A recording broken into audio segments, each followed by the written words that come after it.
उसको सभी का समय हमारे इस प्लेटफॉर्म पर इस ऑनलाइन क्लास में जहाँ पर हम लगातार जितनी भी गवर्नमेंट स्कीम्स है उनको पास पास करके कवर कर रहे हैं जो किसी भी एग्जाम के लिए चाहे स्टेट का हो सिविल सर्विसेज हो या एसएससी स्टेट हो बैंक हो ये सभी स्कीम्स उसमें आपकी कवर हो जाएंगी।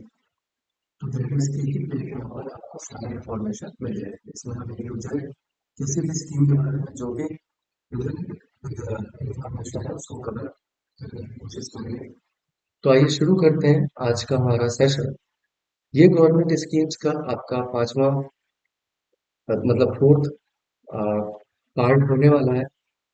तीन पार्ट अभी तक हम लोग कवर कर चुके हैं, लगभग 15 स्कीम्स, और उसी सीरीज में ये आपका पार्ट 4 है। तो आइए शुरू करते हैं। अब सबसे पहले अगर स्कीम्स की बात की जाए, सबसे पहला जो स्कीम आज हम देखने वाले हैं वो है पीएम यशस्वी स्कीम। हमेशा की तरह पहले ही किसी भी स्कीम का एक फुल फॉर्म होता है।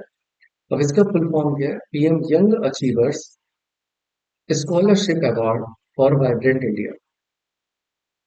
अब स्कीम का नाम पढ़ के थोड़ा सा आपको ये अंदाजा लग जाए कि ये स्कीम किस चीज के लिए।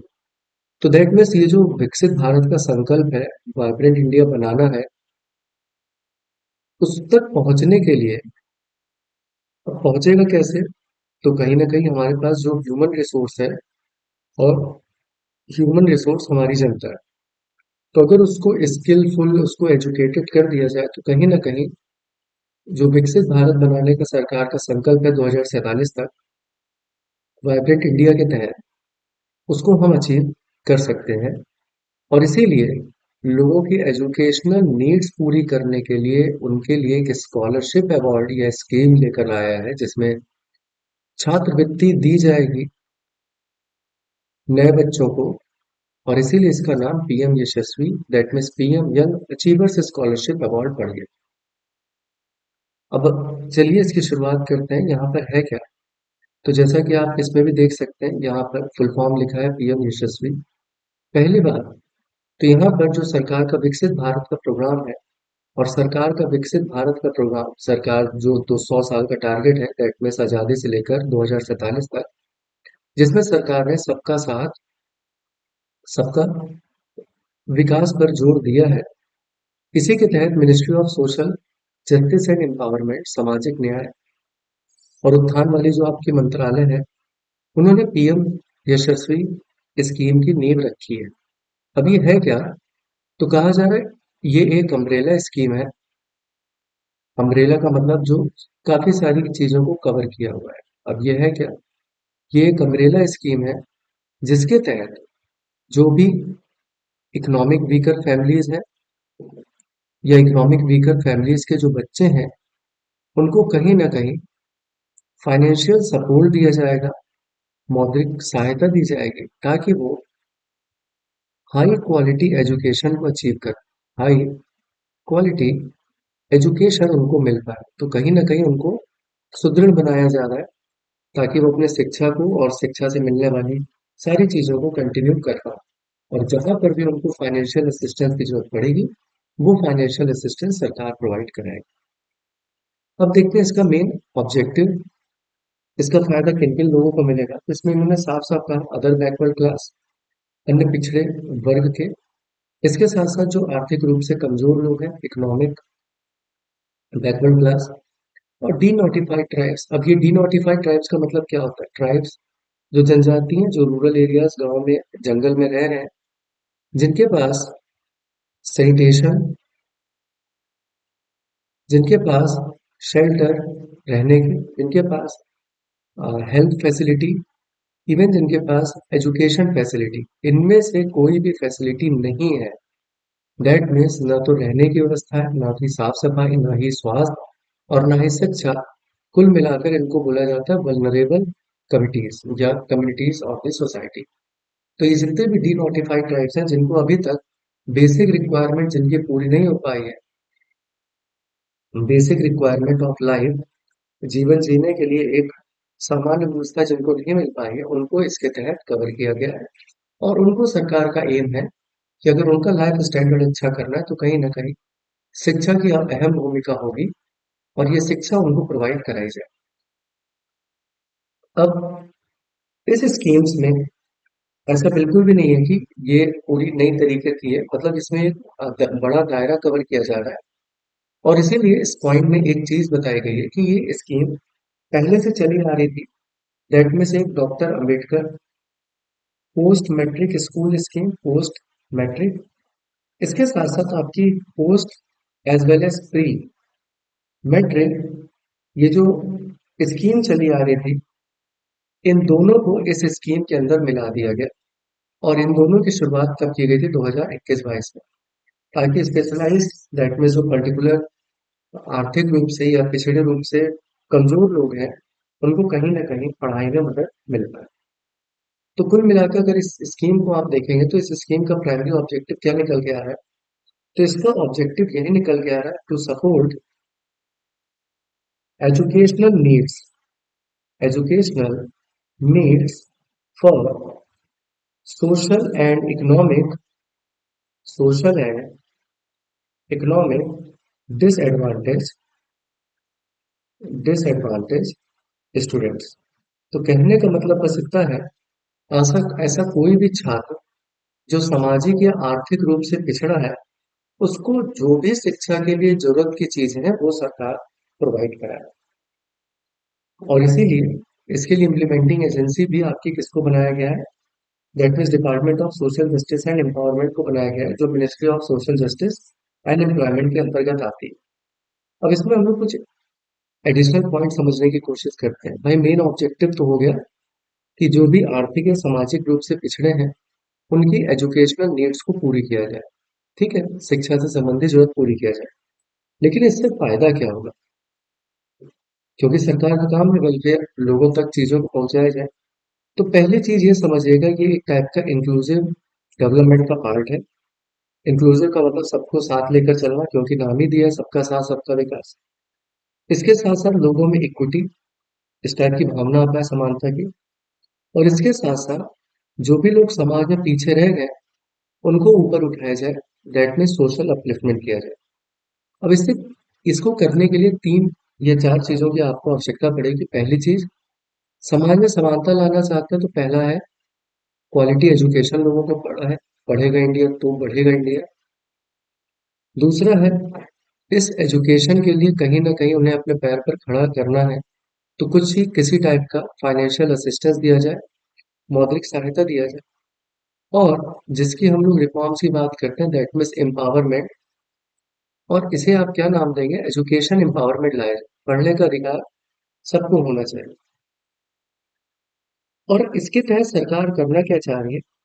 सरकार नर्चर करना चाह रही है किसको? टैलेंट है, जो भी पढ़ने वाले अच्छे बच्चे हैं, उनको आगे आए, जो किसी भी रीजन से अपने एजुकेशन को पूरा नहीं कर रहे हैं, ताकि उनकी एकेडमिक पोटेंशियल्स को बढ़ाया जा सके। दैट में शिक्षा में जो भी संभावना है उनके लिए उसके रास्ते खोले जाए। प्रोफेशनल तौर पर कहीं वो जॉब करने जाए उस फॉर्म में। इवन आपका पर्सनल ग्रोथ, समाज में उत्थान करने के लिए पर्सनल ग्रोथ जरूरी है। और ये दोनों सारी चीजें होंगी, professional as well as personal, तो बच्चे का ओवरऑल सोशल अपलिफ्टमेंट भी देखने को मिलेगा। सामाजिक स्तर पर वो ऊंचा हो पाएगा, उठ पाएगा अपने परिवार, अपने फैमिली, आसपास की सारी चीजों। और जब इतनी चीजें हम अचीव कर लेंगे तब हम कहेंगे कि जो विकसित भारत का सपना है, जिसे 2047 तक अचीव करना है, वो पूरा हो पाएगा। तो इन सारी चीजों को ध्यान में रखते हुए सरकार ने यशस्वी स्कीम लेकर आई। आई होप ये बात आपको समझ में आई होगी। इसके बाद ये बात हम लोग डिस्कस कर चुके हैं, दैट मीन्स क्लास 9th और 10th even post matric scholarship और हायर स्टडीज के लिए प्रोवाइड की जाएगी। School for construction of hostel के अंदर बॉयज इवन गर्ल्स को हॉस्टल फैसिलिटीज भी दी जाएगी, मतलब वो पढ़े भी, रहने की सुविधा भी दिया जाएगी। और इसके तीन major objective: promote educational empowerment, जिस पे हम लोग बात कर चुके हैं। फाइनेंशियल बैरियर्स, जो भी रुकावटें आ रही पैसे से संबंधित, उसको ओवरकम कर पाए और ताकि अपने एजुकेशन को पूरा कर पाए। तो ये मेजर ऑब्जेक्टिव है। इसके साथ साथ प्री मैट्रिक स्कॉलरशिप जो कि क्लास 9th और 10th के बच्चों को गवर्नमेंट स्कूल में जो भी बच्चे इनरोल हैं उनके लिए दिया गया है। और इसके साथ साथ लगभग 4,000 रुपए प्रोवाइड कराया जाएगा, लेकिन ये उन्हीं को दिया जाएगा जिनकी फैमिली की सालाना इनकम 2.5 लाख से कम है। पोस्ट मैट्रिक की बात करें, सेकेंडरी इंटर लेवल तक, उनको एकेडमिक अलायंस के रूप में 5,000 ये समझे रहिएगा। Pre matric that means 9th 10th और पोस्ट मैट्रिक 11th 12th, तो यहाँ पर लगभग 4,000 रुपये सपोर्ट दिया जाएगा। यहाँ पर लगभग कितना 5,000 रुपये सपोर्ट दिया जाएगा। 5,000 से लेकर हायर स्टडीज तक 20,000 रुपये तक जाएगा, जैसे जैसे वो किस कैटेगरी में कोर्स में एडमिशन लेते हैं।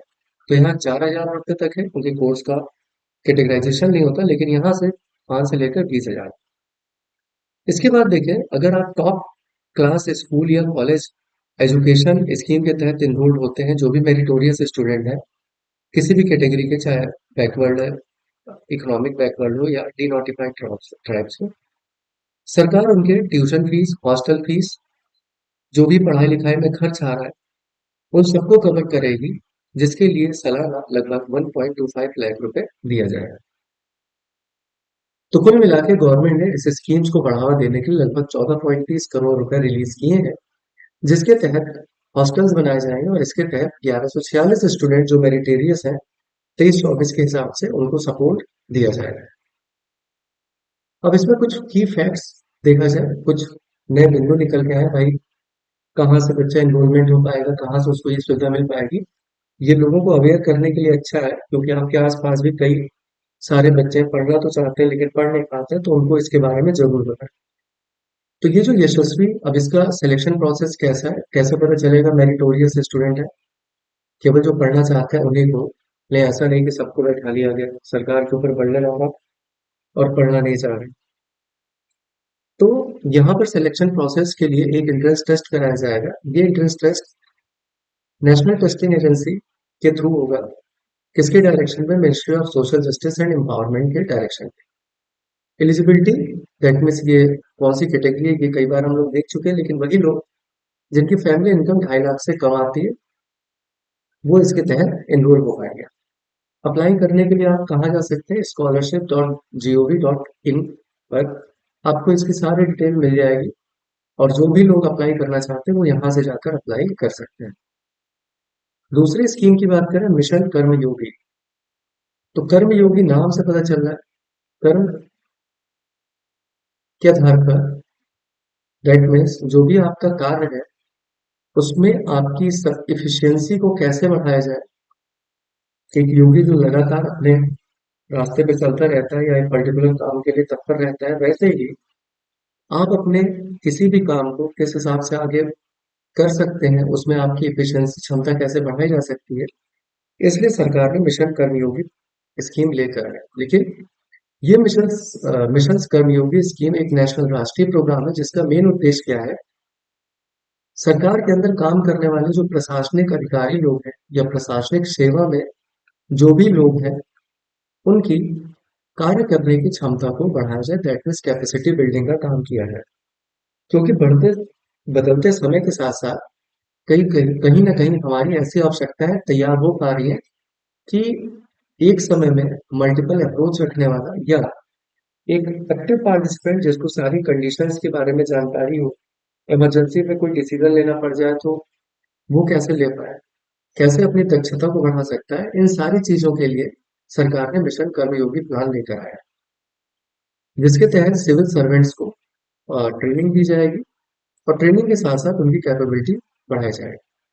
लॉन्चिंग डेट 2 सितंबर 2020 को की गई थी और इसकी इम्प्लीमेंटिंग बॉडी है department of personal and training. इसमें कुछ कॉम्पिटेंसी मॉडल है जो यहाँ पे लिखा है, परफॉर्मेंस इंक्रीज करना है उनका, ताकि वो सिटीजन सेंट्रिक हो पाए, क्योंकि मेन उद्देश्य सरकार का लोगों तक अपनी सुविधाएं पहुंचाना होता है, ताकि किसी भी टाइप का इनकन्वीनियंट चीज ना हो रही है उनके लिए। फ्यूचर प्रिपेयरनेस रहना है, कोई भी अगर फ्यूचर में कोई प्रॉब्लम आती है तो सोल्यूशन ओरिएंटेड होना चाहिए। इसके साथ साथ अकाउंटेबिलिटी, अपने जो भी आप काम कर रहे हैं उसके लिए जिम्मेदारी लेने की क्षमता, और टेक्नोलॉजी इनेबल्ड गवर्नेंस होनी चाहिए। जितनी बेहतर टेक्नोलॉजी होगी उतना जनता तक रीच बढ़ाने में आसानी होगी। जैसे ऑनलाइन प्लेटफॉर्म को विकास करना। सरकार ने जैसे इंटीग्रेटेड मोड पर ई श्रम पोर्टल किया कि लोगों तक गवर्नेंस सरकार की चीजों को आसानी से पहुंचाया जा सके। तो ये सरकार का एम है और इसके लिए लोगों को तैयार किया जाए जो अपनी जगह से अपनी एफिशिएंसी को बढ़ाकर लोगों तक फायदा पहुंचा पाए। अब इसमें वही सारी बातें कही गई हैं जिसमें एक major point competency led capacity building करना है, अकाउंटेबिलिटी एंड ट्रांसपेरेंसी को बढ़ावा देना है, ताकि आप लगभग लोगों तक इसका इफेक्ट पहुंच पाए और इसमें लॉन्ग रन में 1 से 2 करोड़ यूजर्स या 30 lakh users in a year attach कर रहे हैं। ये भी सरकार ने एम रखा है। सिटीजन सेंट्रिसिटी, दैट मीन्स जनता के प्रति समर्पित होनी चाहिए। ईज ऑफ डूइंग बिजनेस है, ईज ऑफ लिविंग है, लोगों का लिविंग स्टैंडर्ड अच्छा हो। और इसके लिए जिम्मेदारी किसको दी गई है? आईजीओटी। अभी हम लोग देखेंगे आईजीओटी क्या है। इंटीग्रेटेड गवर्नमेंट, ये ऑनलाइन लर्निंग प्लेटफॉर्म है आईजीओटी कर्मयोगी, जिसके तहत डिजिटल इंडिया का सहारा लेकर लोगों में कैपेसिटी बिल्डिंग की जाएगी। It will provide any time anywhere any device learning to train लगभग 2 crore users through traditional method. मतलब जरूरी नहीं कि कोई फिजिकल ब्रांच हो जहां पर लोगों को जाना होगा, पढ़ना होगा। ये एक पूरा ऑनलाइन प्लेटफॉर्म होने वाला है जहां पर लोगों की एफिशिएंसी एक जगह से कंट्रोल या रेगुलेट की जा सकती है। मतलब उनको एफिशिएंसी बढ़ाने के लिए ट्रेनिंग दी जा सकती है। और इसीलिए आईजीओटी, जिसका नाम ही है ऑनलाइन लर्निंग एक प्लेटफॉर्म है, उसको सरकार ने लॉन्च किया है ताकि एफिशिएंसी को बढ़ाने में मदद मिलता है। इसके 6 पिलर्स हैं, इसको जरूर याद रखिएगा। पॉलिसी फ्रेमवर्क है किसी भी नीति का निर्धारण, कॉम्पिटेंसी फ्रेमवर्क है, that means indigenous competency framework, institutional framework है। आईजीओटी कर्मयोगी हम लोग देख चुके हैं, लर्निंग प्लेटफॉर्म है। EHRMS या MAD, ये क्या है? तो अगर आप EHRMS की बात करेंगे तो ये है आपका electronic human resource management system, management system. इसका फुल नाम क्या निकला? Electronic human resource management system. That means electronically चीजों को मैनेजमेंट करेगा। और एम का मतलब है मॉनिटरिंग एज वेल एज इवोल्यूएशन। तो आपकी इफिशियंसी कितनी बढ़ी है ट्रेनिंग के बाद, तो इसकी मॉनिटर और इवोल्यूशन करना मोस्ट इम्पॉर्टेंट है। तो कुल मिलाकर इसके थ्रू सरकार करना क्या चाह रही है? एक फ्यूचर रेडी वर्कफोर्स तैयार कर रही है। फ्यूचर रेडी वर्कफोर्स जो किसी भी चैलेंज के लिए पहले से प्रिपेयर है। और इसके लिए आपका एक ट्रेनिंग ड्रिवेन या कॉम्पिटेंसी ट्रेनिंग ड्रिवेन एक लर्निंग प्लेटफॉर्म लॉन्च कर रही है, जिसका नाम ही इन्होंने आईजीओटी रखा है। और इसी के through use of digital technology, आप डिजिटल टेक्नोलॉजी की यूज को भी बढ़ावा देंगे। अब अगर इंस्टीट्यूशनल स्ट्रक्चर की बात करें, ये मोस्ट इंपॉर्टेंट होने वाला है, किस लेवल पे कौन क्या काम करेगा। तो जैसे सबसे पहले इसमें लिखा है, प्राइम मिनिस्टर की एचआर काउंसिल होगी जो हेड होगी, एपेक्स बॉडी होगी। तो दिस इज एपेक्स बॉडी, सबसे उच्चतम स्तर होगा जो आपको स्ट्रेटेजिक डायरेक्शन प्रोवाइड करेगा, निर्धारित दिशा निर्देश प्रोवाइड करेगा कि कैसे आप अपनी एफिशिएंसी या इसको बढ़ाने के लिए कार्यरत हो सकते हैं। दूसरे लेवल पे कैबिनेट सेक्रेटरी आएगा, जिसका main objective to monitor progress and execution, कितने बेहतर तरीके से चीजों को आप ग्राउंड पे उतार पा रहे हैं, उसको मॉनिटर करने का काम कैबिनेट सेक्रेटरीट लेवल का होगा। इसके बाद कैबिनेट या कैपेसिटी बिल्डिंग कमीशन की बात करें तो इनका मेन काम है ट्रेनिंग के लिए जो भी स्टैंडर्ड मानक तय किए जा सकते हैं उसको तय करें। इसके साथ साथ सुपरवाइजिंग, जांच निरीक्षण की भी जिम्मेदारी इनकी होगी। इसके साथ साथ कर्मयोगी भारत SPV, इसका सीधा सा मतलब है to own and operate online platform. Online platform को चलाने के लिए किसी दूसरे पे डिपेंडेंट होने की जरूरत नहीं है। सरकार का खुद का एक सिस्टम होगा, नॉट फॉर प्रॉफिट कंपनी होगी जो इस टाइप के डेटा को मैनेज करेगी। तो कुल मिलाकर सरकार का मेन फोकस 3 चीज पे है। गवर्नेंस, इसके साथ साथ गवर्नेंस के साथ साथ परफॉर्मेंस जितनी अच्छी परफॉर्मेंस होगी उतना अच्छा गवर्नेंस होगा। और परफॉर्मेंस तैयार करेगा आपकी अकाउंटेबिलिटी, आप अपने कृत्य के लिए कितने रिस्पॉन्सिबल है, ताकि सरकारी चीजों को लोगों तक फायदा उठाया जा सके। तो ये एक मोस्ट इंपॉर्टेंट स्कीम रहने वाली है, इसको याद रखिएगा। बढ़ते हैं अपने प्रधानमंत्री ग्राम सड़क योजना की तरफ। अब देखिए, कोई भी स्कीम न्यूज में आती है तो उसका कुछ एम ऑब्जेक्टिव होता है, या 5 साल 10 साल पूरे कर चुके होते हैं, या सरकार फंडिंग करती है। अब देखिए, नाम से पता लग रहा है ग्राम सड़क योजना। दैट मीन्स कहीं ना कहीं विलेज एरियाज में या विलेजेस को सड़कों से जोड़ना है, ताकि ऑल राउंड कनेक्टिविटी हो पाए। क्योंकि आज भी मेजर एम या प्रोडक्शन का एरिया गांव है, लोग आते जाते हैं। कनेक्टिविटी जितनी बेहतर होगी उतना ज्यादा उनका लिविंग स्टैंडर्ड अच्छा होगा है। और इसी चीज को बढ़ावा देने के लिए सरकार ने प्रधानमंत्री ग्राम सड़क योजना को लगभग 5 साल के लिए आगे बढ़ाया, और इसका फोर्थ फेज लॉन्च किया है। और इस फोर्थ फेज में लगभग 70,125 करोड़ रुपए दिए हैं सरकार। और इसके तहत जो मेन सरकार का ऑब्जेक्टिव है, लगभग 62,500 किलोमीटर रोड को कंस्ट्रक्ट करने के लिए फाइनेंशियल असिस्टेंस दिया जाए। और इसके तहत लगभग 25,000 जो अनकनेक्टेड हैबिटेशन है, जहां पर लोग रहते हैं, उनको रोड से कनेक्ट किया जाए। और रोड कनेक्ट का मतलब है ऑल वेदर कनेक्टिविटी रोड।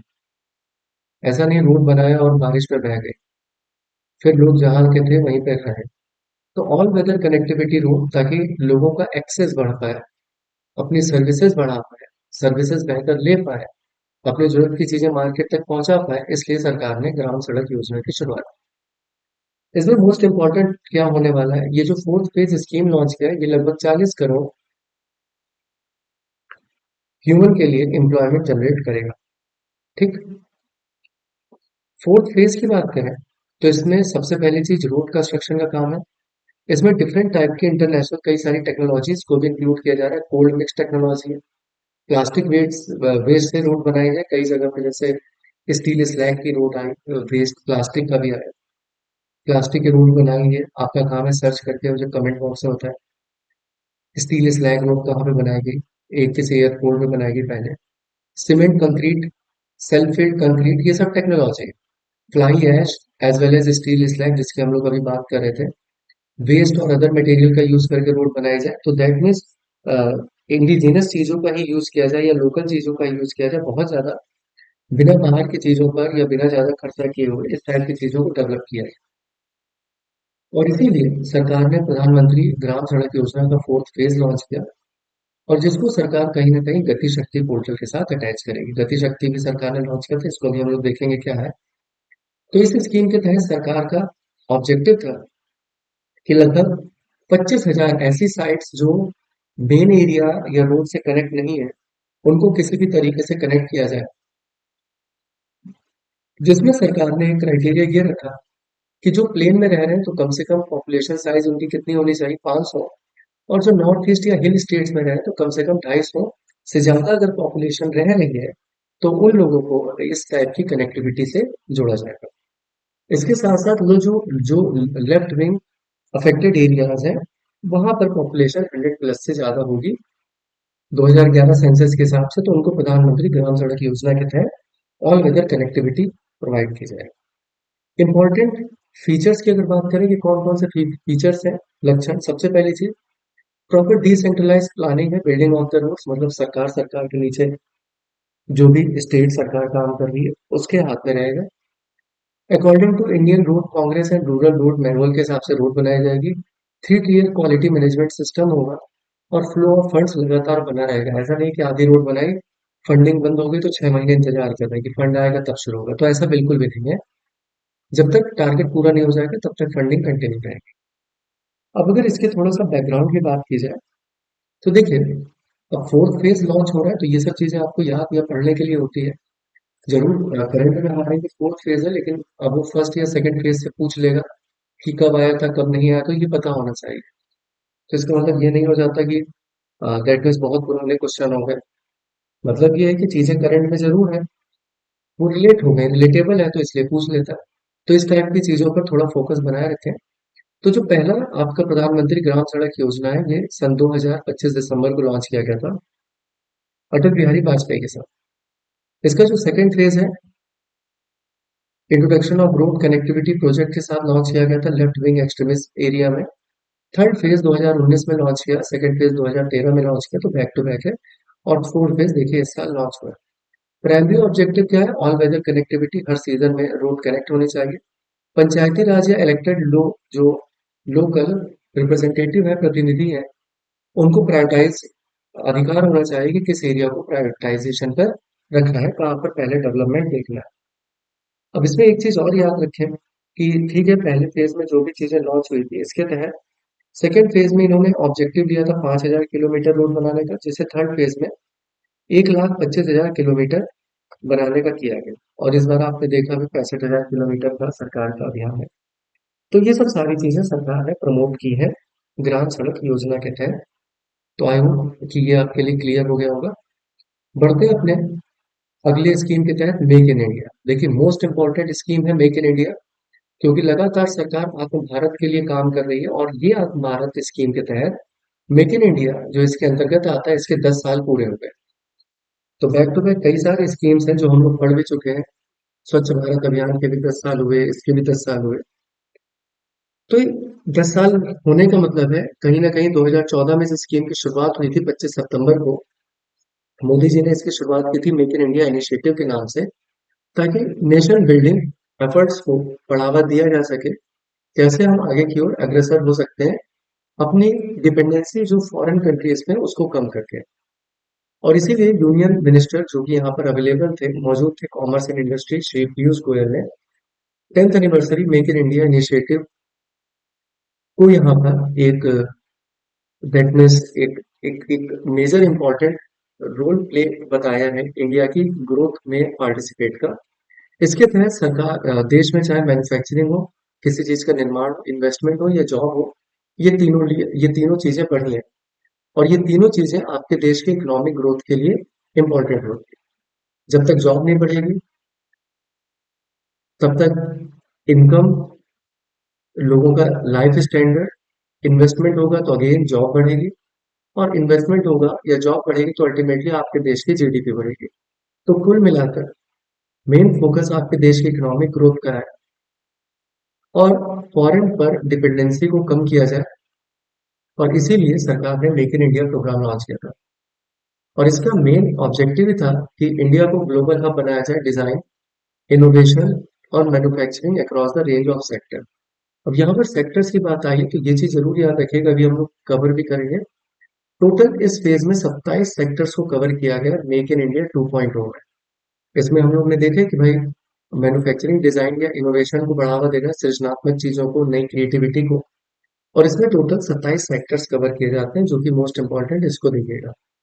अब इसमें 10 साल का इम्पैक्ट क्यों कह रहे हैं ये हमारे लिए मोस्ट इंपॉर्टेंट हो गया, या ऐसा हमने क्या अचीव किया है? तो पहली चीज, एफडीआई की बात करते हैं, फॉरेन डायरेक्ट इन्वेस्टमेंट। विदेश से किसी भी टाइप का निवेश आपके देश में हो रहा है फॉर बिजनेस पर्पस, तो इसे एफडीआई कहते हैं। सरकार प्रमोट करती है, अट्रैक्ट करना चाहती है कि दूसरी कंपनियां एफडीआई लेकर आए। अब एफडीआई आएगा तो जाहिर सी बात है बिजनेस आएगा, बिजनेस आएगा तो जॉब की रिक्वायरमेंट होगी, और लोगों की जॉब बढ़ेगी तो लिविंग स्टैंडर्ड अच्छा होगा। और इसी के तहत सरकार का जो एफडीआई था 2014 के लेवल पर लगभग 119% का ग्रोथ देखने को मिला है। तो ये मोस्ट इंपॉर्टेंट है। कोरोना में सरकार ने प्रोडक्शन लिंक्ड इंसेंटिव स्कीम शुरू किया था कंपनीज को प्रोडक्शन में बढ़ावा देने के लिए। दैट मीन्स अगर आपका प्रोडक्शन बढ़ेगा तो आपको इंसेंटिव मिलेगा। और इसको जो कोरोना टाइम 2020 में सरकार ने शुरू किया था, लगभग इसके तहत 1.32 लाख करोड़ का इन्वेस्टमेंट हो चुका है। और मैन्युफैक्चरिंग जो आउटपुट है वो कैपेसिटी भी बढ़ेगी, क्योंकि सबको पता है प्रोडक्शन बढ़ेगा, आप अच्छे प्रोडक्ट, तो सरकार इंसेंटिव देगी। तो जून 2024 के हिसाब से लगभग 10.90 लाख करोड़ मैन्युफैक्चरिंग आउटपुट निकलकर सामने आया है। तीसरा, एक्सपोर्ट और एम्प्लॉयमेंट में एक मेजर अचीवमेंट देखने को मिला है कि इंडिया का एक्सपोर्ट 437 बिलियन फाइनेंशियल ईयर में क्रॉस कर गया, जिसके तहत टोटल एम्प्लॉयमेंट अगर मैन्युफैक्चरिंग सेक्टर की बात करें तो 57 मिलियन के बदले लगभग 64.4 मिलियन एम्प्लॉयमेंट हमने क्रिएट किया एक्सपोर्ट एंड एम्प्लॉयमेंट में। ईज ऑफ डूइंग बिजनेस का जो लगातार डेटा आता रहा है वर्ल्ड बैंक का, उसमें इंडिया की रैंक 2014 में 63 थी। 2019 में ये रैंक मतलब 2014 में जो रैंक 142 थी, 2019 में ये रैंक 63 हो गई। इसका मतलब कि हमने बिजनेस के मामले में कई सारे अच्छे काम किए, जैसे सरकार ने सिंगल विंडो क्लियरेंस भी ले आया था कि अब कोई कंपनी आ रही है उसको हर जगह जा जाके विंडो क्लियरेंस लेकर, environment clearance, water clearance, pollution clearance लेते लेते सरदर्द ना हो जाए, टाइम टेकिंग ना हो जाए, और फिर वो डिमोटिवेट हो जाते हैं, कहते छोड़ो, अच्छा बिजनेस लगाने से अच्छा है कि चलते हैं यहाँ से। तो इसको इजी करने के लिए सरकार ने सिंगल विंडो सिस्टम भी लॉन्च किया था, ताकि लोगों को एक ही विंडो पर सारी चीजें क्लियरेंस मिल जाए। और इसी की तरह सरकार ने जन विश्वास एक्ट भी लेकर आया, ताकि लोगों का भरोसा सरकार में बना रहे, और इसके अंतर्गत कई सारी चीजों को डीक्रिमिनलाइज कर दिया गया, तो ताकि हम लोग इस टाइप की चीजों में बढ़ावा मिले। अदर चीज देखें तो मोस्ट इंपॉर्टेंट चीज आती है मेक इन इंडिया के पिलर्स कितने, तो चार पिलर है: new process, new infrastructure, new sector, new mindset. बाकी ये सब भी चीजें इसी का पार्ट है। तो अब अगर अचीवमेंट्स की बात देखें, यहाँ से आपके क्वेश्चन बन सकते हैं, मेक इन इंडिया में कौन कौन से अचीवमेंट किया। सबसे पहली चीज, क्योंकि कोरोना के बाद में देश की एक पहचान निकल कर आई थी कि हम दूसरे देशों पे भी से चीजें मंगाते तो हैं, लेकिन हम लोग खुद बना सकते हैं, जैसे कोरोना की वैक्सीन बनाई। तो लगभग आज भी इंडिया वर्ल्ड वैक्सीन का 60% कवर करता है। दूसरा, टेक्नोलॉजी में देखें तो वंदे भारत ट्रेन, ये पहली semi indigenous first indigenous semi high speed train थी, जिसे मेक इन इंडिया के तहत बनाया गया। लगातार सरकार प्रमोट कर रही है, और अभी तक 102 वंदे भारत ट्रेन बनाने का सरकार ने टारगेट लिया है, जिसमें से 51 ट्रेन है ऑप्शनल है। आईएनएस विक्रांत, जो हम अपना एयरक्राफ्ट कैरियर बनाते हैं इंडिजिनस, तो ये first domestic manufacture INS Vikrant था। इसके साथ साथ इंडिया मोबाइल मैन्युफैक्चरिंग में, जैसे चाइनीज प्रोमिनेंसी रहती है, उसको कम करने के लिए इंडिया मोबाइल मैन्युफैक्चरिंग यूनिट में सेकेंड लार्जेस्ट बना है, और लगभग 99% डोमेस्टिक मैन्युफैक्चरिंग होती है। इसीलिए एप्पल का सेंटर इंडिया में आया, काफी अदर कंपनियों से भी इंडिया में आया। ये सब कहीं ना कहीं एफडीआई का पार्ट है। Made in Bihar boots now part of Russian army, मतलब इतने अच्छे बूट्स बनाए जा रहे हैं मिलिट्री के लिए, जो कि दूसरे देश के लोग भी इसे प्रेफर कर रहे हैं मिलिट्री के लिए। और उसी का एग्जाम्पल है, बिहार के बूट्स रशियन आर्मी में, दैट मीन्स सर्कुलेट हो रहा है। एक टाइप का डिफेंस मार्केट भी इंडिया का क्रिएट हो रहा है। इसीलिए इंडिया कई सारी चीजें मैन्युफैक्चरिंग यूनिट, चाहे मिसाइल्स हो जाए, चाहे गन्स हो जाए, इस टाइप की चीजों को प्रमोट कर रहा है। Kashmir willow bats became a global favourite, पहले से है। अमूल डेयरी प्रोडक्ट्स यूएस तक पहुंच गया, लॉन्च किया इसने पहली बार। टेक्सटाइल इंडस्ट्री, जिसमें सरकार लगातार बढ़ावा देने की कोशिश कर रही है, जो लगभग 14.5 करोड़ जॉब्स क्रिएट करता है, मोस्ट इंपॉर्टेंट है एग्रीकल्चर के बाद, उसमें सरकार ने इनोवेशन किया है। और इसके साथ साथ टॉयज मार्केट, जैसे सरकार ने वन प्रोडक्ट वाली स्कीम लेकर आई थी खिलौनों को बढ़ाने के लिए, तो लगभग 400 मिलियन टॉयज एनुअली बनाए जा रहे हैं। ठीक है, और एवरी सेकेंड 10 नए टॉयज बन रहे हैं। तो ये सब डिपेंडेंसी का तरीका है। अब इस स्कीम में अगर मेजर इनिशिएटिव की बात करें, ये मोस्ट इंपॉर्टेंट होने वाला है, क्योंकि कई सारे इसमें आपके फैक्ट हैं। जैसे प्रोडक्शन लिंक इंसेंटिव की हमने बात की, कि प्रोडक्शन बढ़ेगा तो सरकार आपको इंसेंटिव प्रोवाइड करेगी। इसी के तहत लगभग इसमें 14 सेक्टर्स को इंक्लूड किया गया। इलेक्ट्रॉनिक्स है, ऑटोमोबाइल है, गाड़ी मोटर मतलब, फार्मास्यूटिकल्स है, टेक्सटाइल है।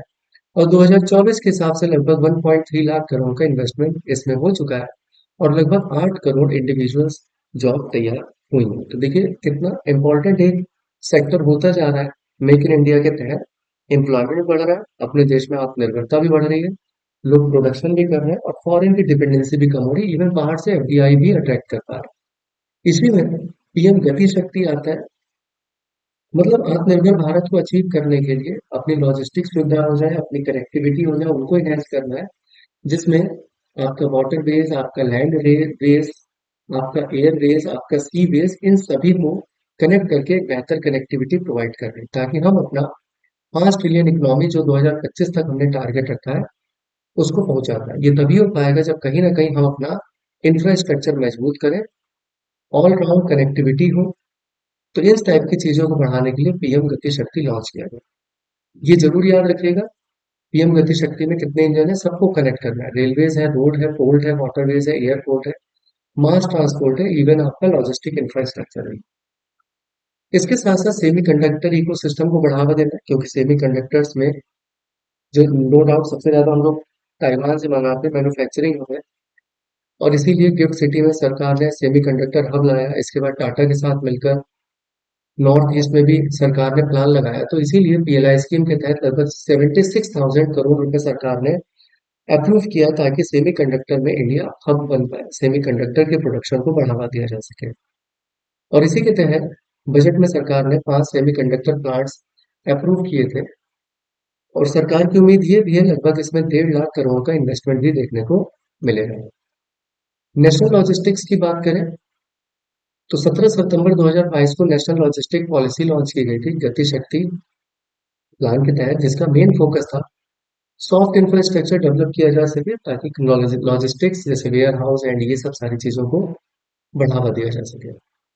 और इसका मेन ऑब्जेक्टिव सरकार का यही रहा है कि लॉजिस्टिक कॉस्ट, स्टोरेज हाउस अपने पास रहेगा, बेहतर फैसिलिटी रहेगी, तो हमें डिपेंडेंसी कम करनी पड़ेगी ताकि इंडिया 2030 तक टॉप 25 देशों के अंदर आ।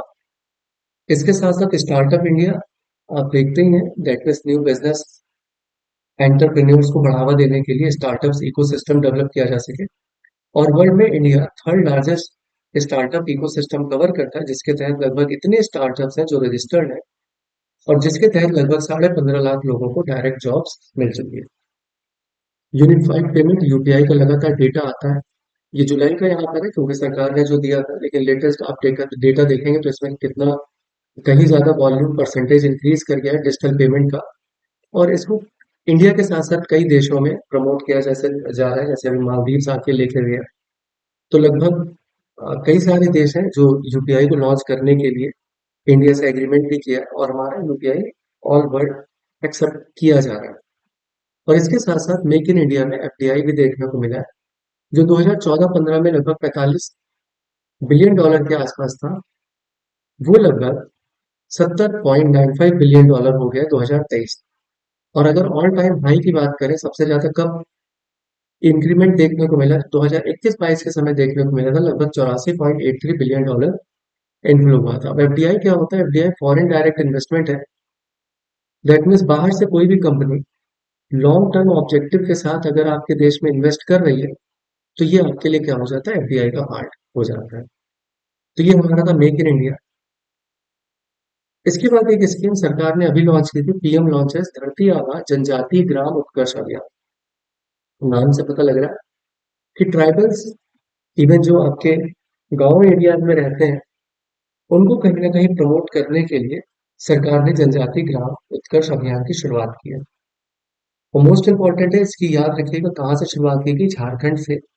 हजारीबाग 2 अक्टूबर 2024 को on the birth anniversary of Mahatma Gandhi के बर्थ एनिवर्सरी पर इसकी शुरुआत की गई थी, जिसका एम लगभग 63,000 ट्राइबल मेजोरिटी विलेज तक इस अभियान का फायदा पहुंचाना है। और इसके लिए सरकार ने लगभग 80,000 करोड़ 79,156 करोड़ रुपए इशू किया है। इसका मेन फोकस है 25 स्कीम इंटरवेंशन अंडर द अभियान next 5 year through coordinated efforts of 17 ministries. मतलब मिनिस्ट्रीज, 17 मिनिस्ट्रीज की मदद देकर लगभग 25 टाइप की इस टाइप की चीजों को अगले 5 सालों में सरकार को अचीव करना है।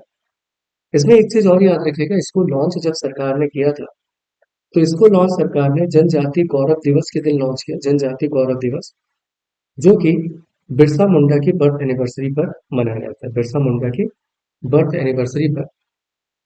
और इसको सरकार ने कुंती झारखंड से शुरुआत की थी। तो ये एक एडिशनल इंफॉर्मेशन है, इसको भी याद रखिएगा। अब इसके अंतर्गत हम लोग देखें कि फंड्स, पहली बात तो फंड्स कहाँ से आ रहे हैं। तो फंड्स आएंगे आपको development action plan for schedule tribes, जो कि नेक्स्ट 5 साल के लिए आपको फंड मुहैया कराएगा। इसके तहत सरकार 40 न्यू एकलव्य स्कूल, इसी को इन्होंने नाम दिया एकलव्य मॉडल रेजिडेंशियल स्कूल, खोले जाएंगे। और इसके लिए लगभग इसके अंतर्गत 25 स्कूल आएंगे, जिसकी लागत 2,834 करोड़ होगी। इसके साथ साथ सरकार ने प्रधानमंत्री जनजातीय आदिवासी न्याय महाअभियान की भी शुरुआत की, पीएम जनमान। मोस्ट इंपॉर्टेंट है, इसको हम लोग कवर करेंगे, इसको याद रखिएगा। इसके तहत जो भी एस्पिरेशनल डिस्ट्रिक्ट है जिसका नाम आया था, लगभग 1,387 kilometre road, 120 anganwadi, 250 multipurpose centre और 10 स्कूल हॉस्टल बनाए गए। तो ये हॉस्टल इसी में कवर होंगे। एकलव्य मॉडल रेजिडेंशियल स्कूल, बच्चे पढ़े भी और वहीं रहें भी। और इसके लिए डिफरेंट मिनिस्ट्रीज का सहारा लिया जाएगा, चाहे वो रूरल डेवलपमेंट हो, चाइल्ड डेवलपमेंट हो, स्कूल एजुकेशन हो या मिनिस्ट्री ऑफ ट्राइबल अफेयर्स हो। तो सबका मिला जुला एक इफेक्ट होगा जिसका फायदा ट्राइबल्स तक पहुंचाया है। इस अभियान के अंदर लगभग जो फायदा पहुंचाया जाएगा वो 5 करोड़ ट्राइबल पीपल्स को पहुंचाया जाएगा, जिसके अंतर्गत लगभग 63,843 गांवों को कवर किया जाएगा। और ये स्कीम लगभग 30 स्टेट और यूनियन टेरिटरीज में पहुंचाए जाएंगे। अब इस स्कीम के तहत ही ये जो आपका जनजाति स्कीम सरकार ने लॉन्च किया है, ये आपका एक इंटीग्रेटेड मैनर में लॉन्च किया गया पीएम जनमान, जिसे हम लोग ने देखा था अभी।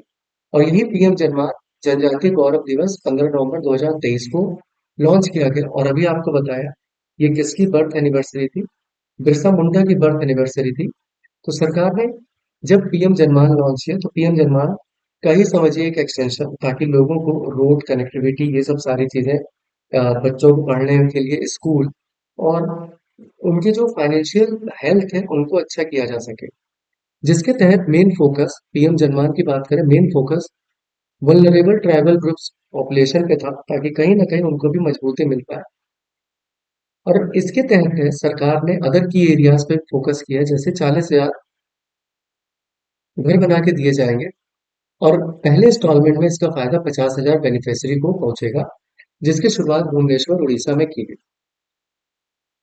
अदर फाइंडिंग्स देखा जाए तो गवर्नमेंट ऑफ इंडिया ने 440 एकलव्य स्कूल खोलने की बात कही है, जिसमें सिर्फ मार्च 2026 तक गवर्नमेंट का टारगेट है कि 728 स्कूल फंक्शनल कर दिए जाए, जिसमें लगभग 3.5 लाख ट्राइबल स्टूडेंट्स जो आदिवासी बच्चे हैं उनको क्वालिटी एजुकेशन प्रोवाइड हो। और पिछले 5 साल की बात की जाए तो सरकार लगभग 70 स्कूल्स कवर कर चुकी है। और इसी के तहत ईएनआरएस बोले तो वही Eklavya model residential school portal, जहां पर बच्चों का सारा डेटा बेस, टीचर्स, इवन आपके फाइनेंशियल प्रोग्रेस के बारे में जानकारी होगी। अगर इसके अंतर्गत अदर अदर टारगेट्स की बात करें, केवल पढ़ाना या उनके रहने पर फोकस नहीं करना, उनको कहीं ना कहीं फाइनेंशियल रूप से इंडिपेंडेंट भी बनाना है। और इस इंडिपेंडेंसी बनाने में सबसे पहले उनको पक्का हाउस दिया जाए, टैप वाटर कनेक्शन मिले, जल जीवन मिशन के तहत आयुष्मान भारत कार्ड मिले, कोई भी हेल्थ फैसिलिटी हो तो उनको आसानी से मुहैया हो जाए। Skill development, entrepreneur promotion, enhance livelihood के लिए स्किल, दैट मीन्स जो भी जैसे ट्रेडिशनल चीजें होती हैं उसको बढ़ावा दिया जाए, ताकि वो सेल्फ इंडिपेंडेंट हो पाए। इसके साथ साथ ग्रॉस एनरोलमेंट रेशियो बढ़ाया जाए, ताकि स्कूल और हायर एजुकेशन में इनका परसेंटेज बढ़े। इसके साथ साथ टूरिस्ट पोटेंशियल, कई बार ट्राइबल एरियाज में लोग जाते हैं अ, अच्छे से समझने और जानने का एक वो रहता है, तो उसको भी बढ़ावा देने के लिए जो ट्राइबल एरियाज में वहां पे लगभग 1,000 घर बनाए जाएंगे, जहां पर जो टूरिस्ट आकर वो रुक सकते हैं, कल्चर जान सकते हैं, कनेक्ट हो सकते हैं। तो इससे उनको भी मोटिवेशन मिलेगा कि हाँ भाई, हमारी भी अपनी पहचान है। और इसकी शुरुआत स्वदेश दर्शन थ्रू मिनिस्ट्री ऑफ टूरिज्म ने की थी। और एक गांव में लगभग 5 से 10 रुकने की व्यवस्था के लिए घर बनाए जाएंगे। और इसमें एलिजिबल घरों को मिलेगा क्या, या हर घर एलिजिबल है उनको क्या दिया जाएगा। अगर 2 रूम नए बनाना चाहते हैं तो लगभग 5 लाख रुपए तक का असिस्टेंस दिया जाएगा। पहले से मौजूदा रूम को डेट में रिनोवेट करना चाहते हैं तो 3 लाख का सपोर्ट दिया जाएगा। और विलेज सामुदायिक रिक्वायरमेंट के तौर पर 5 लाख रुपए दिया जाएगा। जैसे कई बार कम्युनिटी डेवलपमेंट की जाती है, स्कूल कॉलेज या इस टाइप से टूरिज्म बढ़ावा देने के लिए कोई पार्क लगाना है, तो इस टाइप की चीजों में सरकार लगभग 5 साल 5 लाख रुपए तक का मदद करेगी। इसके साथ साथ इसी में आपका रोड कनेक्टिविटी भी सरकार ध्यान देगी, मोबाइल कनेक्टिविटी भी सरकार को प्रमोट करना है, हेल्थ के बारे में भी लोगों को ख्याल रखना है, इवन आपका nutrition as well as education, ये सारी चीजें प्रमोट करना सरकार की जिम्मेदारी है। और लोगों को स्किलफुल करने के लिए यहाँ पर ट्रेनिंग भी दी जाएगी। इवन जो 10th और 12th क्लास के बच्चे हैं उनको ट्रेनिंग दी जाएगी, ताकि क्वालिटी एजुकेशन लेने के साथ साथ जॉब ओरिएंटेड हो, ताकि फ्यूचर में वो अपनी पढ़ाई के लिए सेल्फ इंडिपेंडेंट रहे। तो स्किलफुल लोगों को बनाया जाना सरकार की प्राथमिकता रहेगी, ताकि विकसित भारत जैसी टारगेट को अचीव कर पाए। तो ये मोस्ट इम्पोर्टेंट आज के हमारे 5 स्कीम्स थी। हो सकता है थोड़ा लेंदी हो गया होगा, क्योंकि बहुत सारे इसमें सरकार की तरफ से या बहुत सारे टारगेट्स थे जिन्हें एक बार देखना जरूरी था। तो आज के लिए इतना ही। Thank you so much.